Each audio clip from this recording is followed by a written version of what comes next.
BMCVTC channel Hindi channel में आप सभी का बहुत बहुत स्वागत है।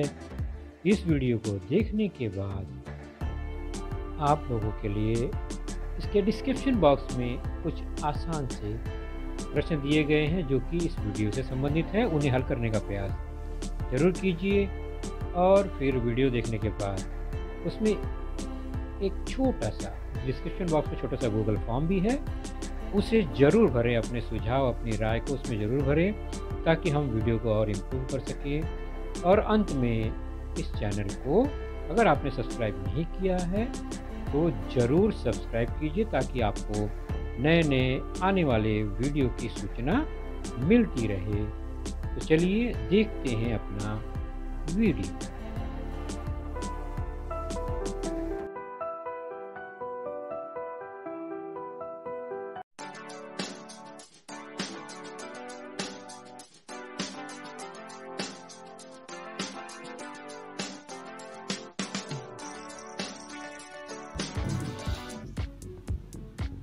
जैसा कि बच्चों आप स्क्रीन पर देख रहे हैं, आज की कक्षा सातवीं कक्षा में हमारा आज का विषय सामान्य विज्ञान विषय में हमारा जो पाठ है वह है आपके पाठ्य पुस्तक से पाठ क्रमांक 12वां, lesson number 12, the muscular system and digestive system in human beings, part 2, अर्थात मानव का पेशीय तथा पाचन तंत्र भाग दूसरा, जिसके अंतर्गत हम आज देखेंगे हमारा घटक मानव का पाचन तंत्र। और मैं हूं आपका वर्चुअल मार्गदर्शक अजय कुमार मौर्य, MCGM के वर्चुअल क्लासरूम दादर से। चलिए शुरू करते हैं अपना लेसन। और आपने पहले भाग में क्या देखा था? तो पहले भाग में हमने देखा हमारे शरीर में बहुत सारे जो तंत्र या संस्थान काम करते हैं, उसमें से हमने पेशीय तंत्र के बारे में चर्चा की थी। तो हमारे शरीर में कई प्रकार के अंग हैं और वे अंग मिलकर कुछ न कुछ एक विशेष कार्य करते हैं जो कि तंत्र का या संस्थान कहलाते हैं। और हमने यह उदाहरण देखा था श्वसन तंत्र का, जिसके प्रमुख अंग नाक, ग्रसनी, श्वसन नलिका, फेफड़ा, श्वसन मध्यपटल होता है। इसके अलावा हमने देखा हमारे शरीर में कई प्रकार के तंत्र हैं इसी प्रकार। तो श्वसन तंत्र सांस लेने से संबंधित, उसके अलावा पाचन तंत्र जो भोजन हमारा होता है, हम भोजन करते हैं, वह पाचन तंत्र द्वारा ही उसका क्रियान्वयन होता है। उसके बाद अस्थि तंत्र, फिर रक्त परिसंचरण तंत्र, उत्सर्जन तंत्र, उसी प्रकार तंत्रिका तंत्र, पेशी तंत्र जिसकी चर्चा हमने पिछले लेसन में की, और प्रजनन तंत्र। तो इस तरह अलग अलग तंत्र हमारे शरीर में कार्य करते हैं, जिसके कारण हमारा शरीर सुचारू रूप से कार्य करता है। तो आज की चर्चा होगी पाचन तंत्र, और यह भी बहुत महत्वपूर्ण तंत्र है। सारे तंत्र महत्वपूर्ण ही हैं हमारे शरीर में। तो चर्चा करेंगे हम आज पाचन तंत्र पर, डाइजेस्टिव सिस्टम। जब हम पाचन तंत्र की बात करते हैं तो हम भोजन करने की बात करते हैं, और जब हम भोजन करने की बात करते हैं तो खाद्य पदार्थ को सबसे पहले मुंह में रखना पड़ता है, और उसके बाद जो क्रिया शुरू होती है वह है दांतों की। अर्थात दांत सबसे पहले अपना काम करता है उस भोजन को टुकड़े करने के लिए। तो पाचन तंत्र का जो मुख है, मुंह है हमारा शरीर का मुंह, वहाँ से शुरू होता है और मुंह में दांत सबसे पहले एक्टिव हो जाता है। जैसा कि हम जानते हैं हमारे मनुष्य के मुख में दांतों की रचना किस तरह होती है। ऊपरी और निचले जबड़े में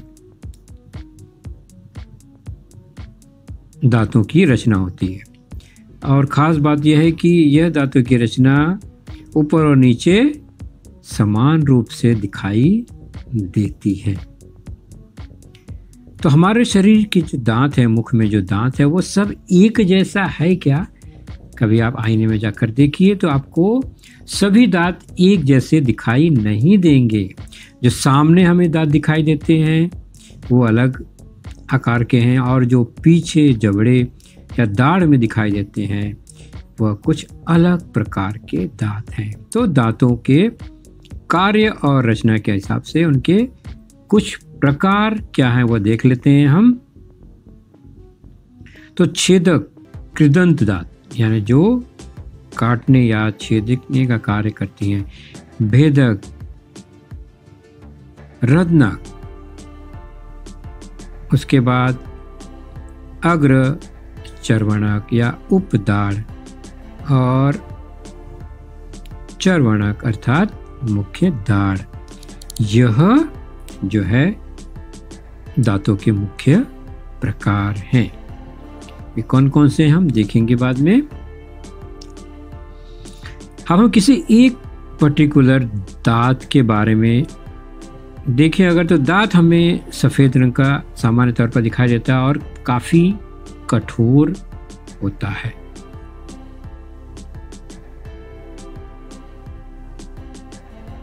तो दांत के सबसे ऊपरी हिस्से को इनेमल कहते हैं,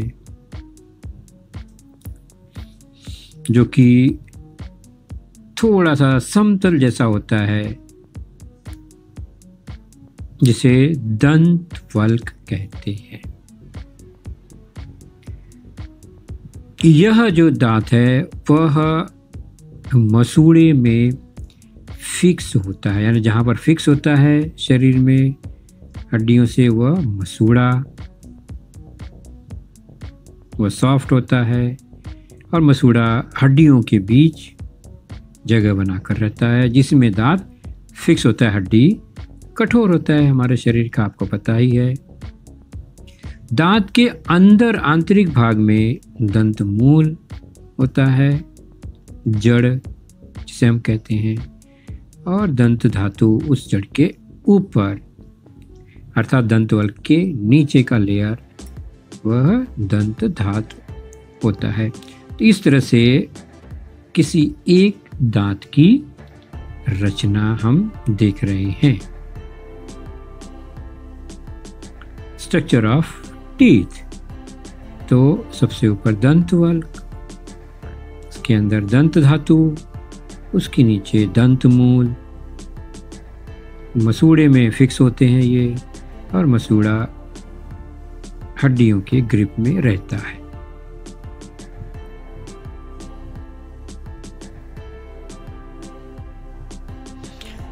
तो 4 प्रकार के प्रमुख दांत आप देख ही रहे हैं। उसकी रचना किस तरह से, एक छेदक है जो कि खाद्य पदार्थ को तोड़ने का काम करता है, फिर भेदक है, उसको टुकड़े कर देता है, और चबाने का काम धीरे धीरे उपदाढ़ और दाढ़ करते हैं। हमारे मुख में 4 ऊपर 4 नीचे जबड़े में 8 छेदक दांत, उसी प्रकार 2 ऊपर 2 नीचे भेदक दांत यानी 4 दांत, उपदाढ़ भी 4 ऊपर 4 नीचे, और मुख्य दाढ़ 6 ऊपर 6 नीचे। तो कुल मिला के 8 4 12 8 20 10 30 2 32 दांत हमारे एक प्रौढ़ व्यक्ति के मुख में होते हैं। यह रचना इस तरह से है। पहला जो है ऊपरी जबड़ा है, दूसरा है निचली जबड़ा है। गिनती देखिए, ऊपरी जबड़े में 1 से लेकर 16 तक, और फिर 17 से लेकर 32 तक।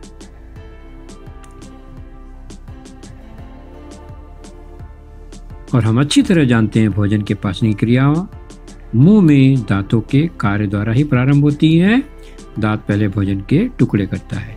तो इस रचना में हम इन दांतों के प्रकार को देख लेते हैं, कौन सा दांत कहाँ है। थोड़ा कलर इसलिए दिया गया क्या, ताकि आपको कलर कॉम्बिनेशन से समझ में आए। ऊपरी जबड़े को भी आप देखें तो दो सममितीय अक्ष बन जाता है, यानी दो समान भाग में बढ़ता है, ऊपरी हो चाहे निचला जबड़ा हो, और दोनों तरफ समान प्रकार के दांत आपको दिखाई देते हैं। जैसे कि ग्रीन और ऑरेंज जो है छेदक दांत हैं, ऊपरी जबड़े में भी लेफ्ट और राइट में 2-2 यानी 4, उसी तरह निचले जबड़े में भी आपको नीचे दिखाई दे रहे हैं 2-2 4, यानी 7 8 9 10 नंबर का, और वहाँ पर 22 23 24 25 26 नंबर के दांत छेदक दांत होते हैं। उसी प्रकार यह पिंक और ब्लू, पिंक दांत जो हैं आप देख रहे हैं, लेफ्ट और राइट में 1-1 2 और 2 4 इस तरह से हैं। फिर उपदाढ़ आप देख रहे हैं यहाँ पर 2, और मुख्य दाढ़ 3-3 6 6 6 12, 3 राइट 3 लेफ्ट,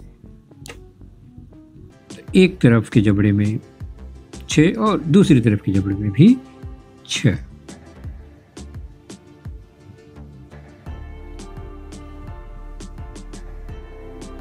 दाढ़ देख रहे हैं 3 दाढ़, यहाँ पर 17 18 19, और लेफ्ट में 14 15 16 नंबर का है।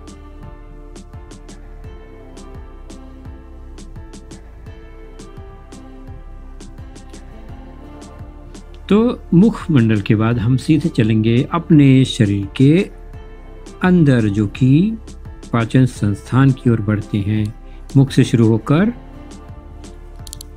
भोजन का पाचन शुरू होता है। तो मुख में होता क्या है, तो खाए हुए भोजन का घुलनशील घटकों में रूपांतरण होना, उसके बाद आगे शरीर में जाकर रक्त में मिश्रित होने की प्रक्रिया को भोजन का पाचन कहते हैं। और पाचन संस्थान या तंत्र में कौन कौन से अंग होते हैं, तो पाचन तंत्र का संपूर्ण अंग हम आहार नाल भी कह सकते हैं। तो आहार नाल और उसके बाद पाचन ग्रंथियां, ये सब मिलकर पाचन संस्थान बनता है पूरा। और इस पूरे आहार नाल की लंबाई यानी मुख से लेकर नीचे गुदाद्वार तक, यह लंबाई लगभग 9 मीटर होती है। अंदाजा लगाइए, 9 मीटर मतलब 900 सेंटीमीटर, 30 फुट के बराबर यह आहार नाल की लंबाई होती है, जिसमें कौन कौन से अंग होते हैं। मुख से शुरू होकर मुख, ग्रसनी, गला, ग्रसिका, अमाशय या जठर, छोटी आंत, बड़ी आंत, मलाशय और गुदाद्वार, ये आहार नाल के प्रमुख अंग हैं। और स्थान स्थान पर ग्रंथियां भी उसमें जुड़ी होती हैं। लार ग्रंथि, यकृत, अग्नाशय, ये ग्रंथियां जो हैं पाचक रस निकालते रहती हैं आहार नाल में, जिससे भोजन का पाचन आसानी से होता रहता है।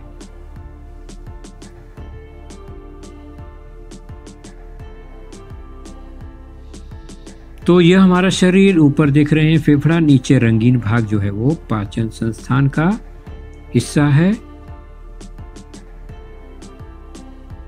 इसमें अलग अलग अंग आपको दिखाई दे रहे हैं, इस पर हम थोड़ी चर्चा जरूर करेंगे। तो यह जो संस्थान है पाचन तंत्र या पाचन संस्थान कहलाता है।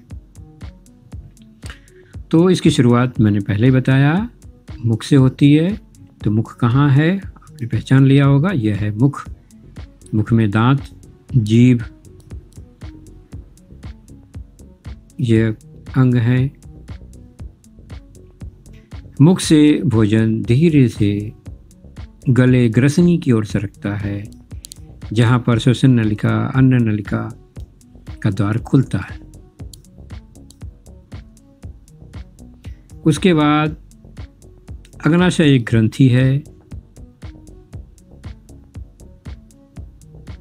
जो कि जठर के पास, जठर से जुड़ी होती है। यह गुब्बारेनुमा थैली है। फिर वहाँ से भोजन आगे छोटी आंत में चले जाता है, जो नाम है छोटी आंत, लेकिन वह लंबी होती है, मोटाई कम होती है। और छोटी आंत के बाद भोजन बड़ी आंत में जाता है, जो कि लंबाई में छोटी होती है लेकिन चौड़ी होती है। बड़ी आंत के अंत में पक्वाशय और उसके सिरे पर गुदाद्वार या मलाद्वार होता है, जहाँ से उत्सर्जित पदार्थ, हमारे शरीर से निरुपयोगी पदार्थ जो है वो बाहर निकल जाता है।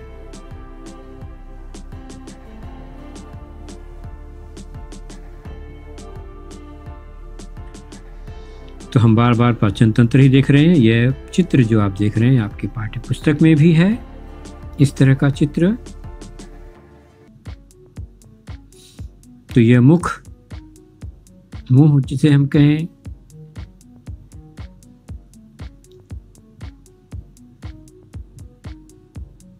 ग्रसनी,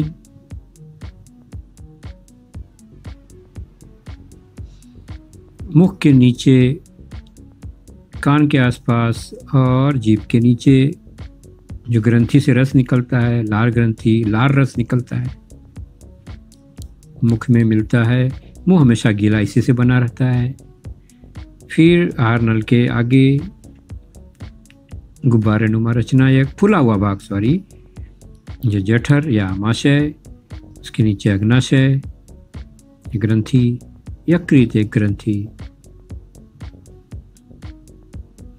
फिर छोटी आंत और बड़ी आंत। बड़ी आंत के अंत में मलाशय और फिर एकदम किनारे कोने पर गुदाद्वार होता है। तो यह इस तरह से संपूर्ण आहार नाल के भाग हैं जो जुड़े रहते हैं एक दूसरे से। अब हम चलते हैं, ये जो आहार नाल या पाचन तंत्र के जो अंग हैं विविध, उनके कार्य क्या क्या है थोड़ा सा देख लेते हैं। आपके पाठ्य पुस्तक में पेज क्रमांक 85 पर यह मौजूद है, फिर भी हम इस पर चर्चा करेंगे। तो सबसे पहला भाग मुंह, और मुंह में भोजन का ग्रास लेते ही उसकी पाचन क्रिया प्रारंभ हो जाती है। मुंह में दांतों द्वारा भोजन को चबाया जाता है। भोजन के छोटे छोटे टुकड़े हो जाते हैं और इसी समय हमारे मुंह में लार होता है, जो लार ग्रंथि द्वारा मिक्स हो जाता है भोजन में। भोजन मुलायम हो जाता है, नरम हो जाता है और मीठा लगने लगता है। आपने नोट किया होगा ना, चबाते चबाते हमारा मुंह गीला हो जाता है इसी लार ग्रंथि के साथ। उसके बाद ग्रसनीय गला, आहार नाल और श्वसन नलिकाओं के मुख जो है गले अथवा ग्रसनी में ही खुलते हैं। उसके आगे आहार नाल की नली है जिसे हम ग्रसिका कहते हैं। यह नली गले से आमाशय तक होती है, जो भोजन को धीरे धीरे आगे ढकेल कर आमाशय तक ले जाती है। उसी के बगल में आप देख रहे हैं, यह हमारे शरीर की सबसे बड़ी ग्रंथि यकृत है और बड़ी ग्रंथि है, इसलिए यहाँ पर इसे ज़्यादा रक्त की आवश्यकता होती है। यह ग्लूकोज को संग्रहित करता है। यकृत के ठीक नीचे पित्ताशय होता है। इसमें यकृत से स्रावित पित्त रस संग्रहित होता है। यह पित्त रस छोटी आंत में पहुंचकर वहां के भोजन में मिश्रित होता है। स्निग्ध पदार्थों के पाचन के लिए पित्त रस के कारण सहायता मिलती है। पित्त रस में क्षार होता है, अर्थात भोजन के पाचन में ही ये सारे रस कार्य करते हैं। तो आहार नाल के बड़ी थैली जैसे भाग को आमाशय जठर कहते हैं। जठर के जठर ग्रंथि से जठर रस स्रावित होता है। आमाशय में आए हुए भोजन का मंथन करना, यह कार्य इसका प्रमुख है। इसमें हाइड्रोक्लोरिक एसिड, पेप्सिन, म्यूकस, श्लेष्मा नामक जठर रस के 3 घटक मिश्रित होते हैं।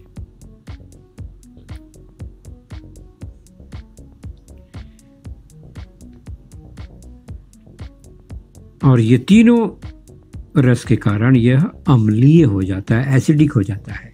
तो जठर रस में मुख्यतः प्रोटीन का अपघटन होता है, जबकि हमने देखा कि यकृत में फैट का अपघटन होता है ना। अलग अलग खाद्य घटक जो है अलग अलग अंगों में उनका अपघटन होता है, और इसी में फिर वह यह मिक्सर का काम करता है। हमारे शरीर का एक मिक्सर है जो पाचक रस और भोजन खाद्य पदार्थ को मिलाकर खीर जैसा पतला मिश्रण बना देता है, और फिर शरीर में यह आगे बढ़ जाता है आंतों में।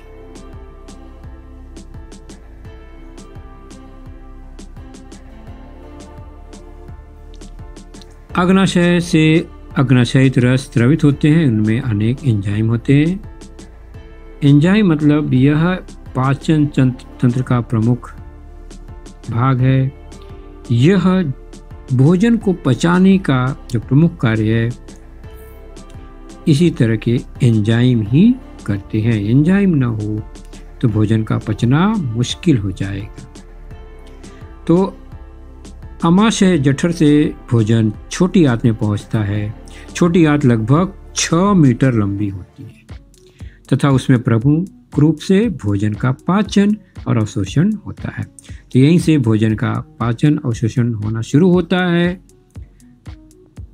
छोटी आंत के अंदर भोजन में 3 अलग अलग अंगों में बने स्राव मिश्रित होते हैं। भोजन के पाचन से प्राप्त पोषक पदार्थों का रक्त में अवशोषित होने का कार्य छोटी आंत में ही होता है। यहाँ से जो पोषक पदार्थ मिलता है भोजन से, वह धीरे से रक्त में पहुंचता है छोटी आंत से।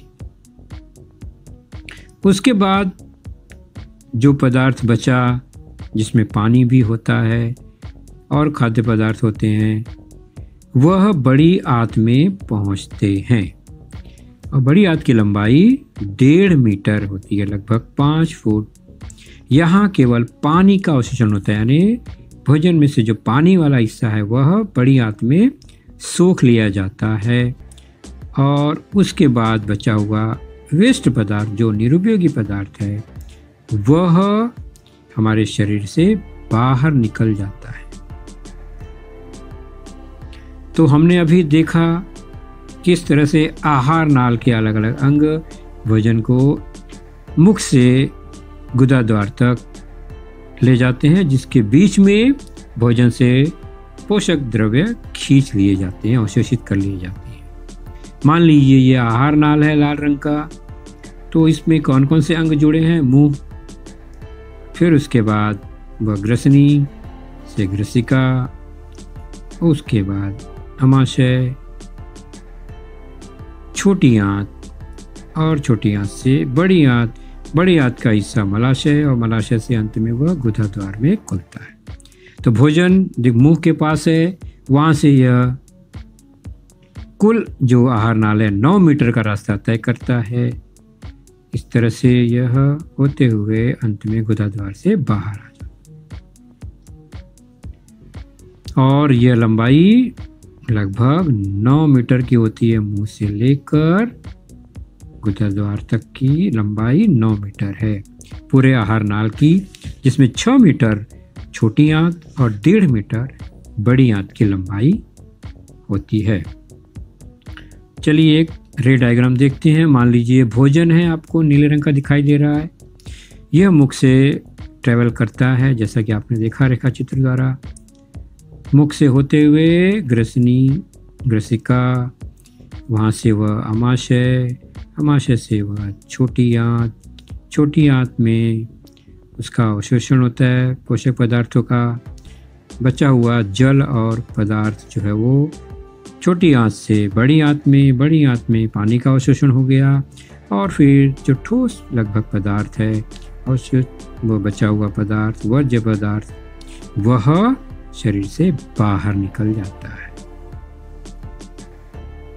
तो छोटी आंत 6 मीटर लंबी, बड़ी आंत 1.5 मीटर लंबी होती है। और जब हम पेट कहते हैं तो पेट का मतलब हम आंत ही समझते हैं। पेट गड़बड़ होना मतलब भोजन का पाचन न होना, आंतों में कोई न कोई गड़बड़ी होना, तो पेट खराब होता है, ऐसा हम कहते हैं। और आहार नाल कुल 9 मीटर का है, जिसमें से 6 मीटर छोटी आंत, 1.5 मीटर बड़ी आंत की लंबाई है। तो पाचन तंत्र में हमने देखा अंग, और अंग से जुड़े हुए कुछ ग्रंथियां हैं जो समय समय पर विविध प्रकार के रस अंगों में छोड़ते रहते हैं ताकि पाचन का कार्य सुगम रीति से चलता रहे। तो उसकी एक लिस्ट है आपके पाठ्यपुस्तक में, पेज नंबर 86 पर मिलेगा आपको, आप उसे जरूर देखिए। अंग हैं, फिर ग्रंथि है, पाचन रस कौन से हैं और उनका कार्य क्या है वह विस्तृत रूप में लिखा गया है। जैसे अंग है मुंह में लार ग्रंथि, उसमें से पाचन रस निकलता है लार, टाइलिन या माइलेज। यह कार्बोज पदार्थों का रूपांतरण माल्टोज में करता है तो भोजन मीठा लगने लगता है। उसके बाद अमाशय या जठर, उसकी ग्रंथि है जठर भित्ति, जिसमें से जठर रस निकलता है, जिसमें हाइड्रोक्लोरिक एसिड, पेप्सिन और म्यूकस नामक रस होते हैं। यह भोजन को अम्लीय बनाता है, प्रोटीन का अपघटन करता है और जठर के अंदर के स्तर का हाइड्रोक्लोरिक अम्ल से संरक्षण करता है। उसके बाद ग्रंथि है यकृत, जिसमें पित्त रस होता है। यह भोजन को क्षारीय बनाता है और जो चर्बी युक्त यानी वसा युक्त फैटी पदार्थों को का यहाँ पर छोटे छोटे टुकड़ों में रूपांतरण होता है, यानी फैटी पदार्थ का हजमा पित्त रस के कारण होता है। उसके बाद अगली ग्रंथि है यकृत, पित्त रस आप देख ही रहे हैं। अग्नाशय, इसमें अग्नाशयिक रस यानी ट्रिप्सिन, लाइपेज, अमाइलेज, ये 3 रस निकलते हैं। तो यह प्रोटीन का रूपांतरण एमिनो एसिड में करता है। वसा का रूपांतरण वसीय अम्ल ग्लिसरॉल में करता है और कार्बोज पदार्थ का शर्करा में रूपांतरण यहाँ भी होता है। फिर छोटी आंत में आंतररस निकलता है, यह भी प्रोटीन को अमीनो एसिड में बदल देता है, कार्बोज पदार्थों को ग्लूकोज में बदल देता है, वसा का वसीय अम्ल और ग्लिसरॉल में रूपांतरण करता है। बड़ी आंत में केवल जल का अवशोषण होता है। तो हमें पाचन तंत्र सुदृढ़ रखना है, क्योंकि हम जो भोजन करते हैं वो हमारे शरीर में ऊर्जा देने का कार्य पाचन तंत्र ही करेगा, क्योंकि भोजन से ही तो ऊर्जा मिलती है। लेकिन गलत आदतों के कारण हमारा जो पाचन तंत्र है वो खराब हो सकता है, जिसमें धूम्रपान, सिगरेट, बीड़ी, तंबाकू जनित पदार्थ, शराब, मद्यपान इत्यादि जैसी हानिकारक आदतें हमारे डाइजेस्टिव सिस्टम, पाचन तंत्र को खराब करती हैं, बीमारियां फैलाती हैं। तो ये हमेशा याद रखें कि हमारा पाचन तंत्र सुचारू रूप से अगर कार्य करता रहे तो ही हमारा शरीर हमेशा स्वस्थ बना रहेगा, क्योंकि हमारा जो खाद्य पदार्थ होता है वो आहार नाल से ही जाता है और हमें ऐसे पदार्थ नहीं खाने चाहिए जिससे आहार नाल को हानि पहुँचे। तंबाकू, सिगरेट, बीड़ी, शराब जैसे पदार्थों का सेवन कभी ना करें, क्योंकि तंबाकू के सेवन से तो मुंह, गला, आहार नाल, पाचन तंत्र में रोग उत्पन्न होते हैं। ये बात ध्यान में रखिए। चलिए कुछ स्वाध्याय देख लेते हैं जो आपने अभी सीखा। बहुत सिंपल सा स्वाध्याय है। यह एक आकृति है हमारे पाचन तंत्र की। इसके आमने सामने एक बॉक्स बनेंगे। आपको उन अंगों को पहचानना है और बॉक्स में उसके नाम लिखने हैं। देखिए आप कैसे इसे लिख पाते हैं। हमने इसको जरूर सीखा अभी, तो निश्चित रूप से आप इसे लिख पाएंगे।